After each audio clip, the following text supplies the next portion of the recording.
Bueno, gente, no sé si se distingue muy bien porque obviamente estoy de la mano de enfrente. Esto es Camino Cintura, en la parte que se llama Avenida Monteverde. Esto que estamos viendo es Industrias Baco. Yo acá me crié. Yo acá venía cuando tenía entre 6 y 13 años. O sea, el primer día de vacaciones de verano me traían a esta fábrica y bueno, aprendí mucho sobre hidráulica, sobre máquinas, conocí mis primeras armas en muchos aspectos, porque acá adentro es todo muy rústico. No es muy aconsejable para un chico de esa edad, pero bueno, eran otras épocas.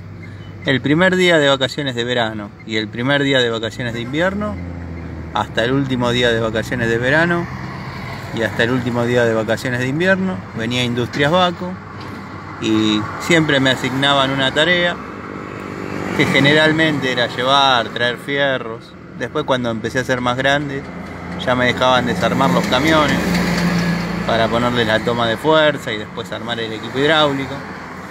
Así que bueno, ahora estoy volviendo de Berazategui, de esa instalación que estaba haciendo, y el camino me trajo y bueno, tengo demasiados recuerdos acá, lindos y feos obviamente, porque como dije antes, no era para traer a un chico, pero bueno,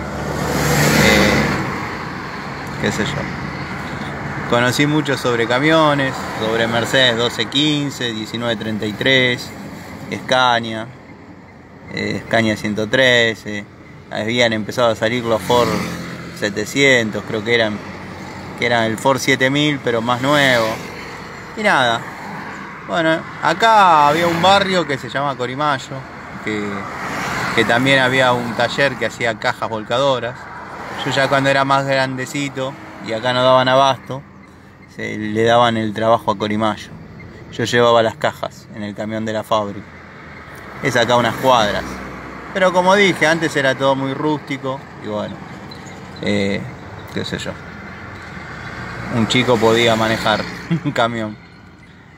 Así que nada, tengo recuerdos del viejo Boina, tengo recuerdos del Pampeano, de Tito Martínez, el viejo Corimayo, el Polaquito, Danielito.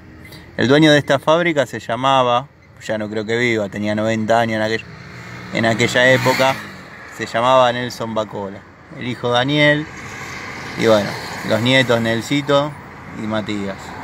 Esto ha crecido mucho, obviamente, hoy hay camiones de otra tecnología y nada, simplemente se los quería compartir. Les mando un saludo.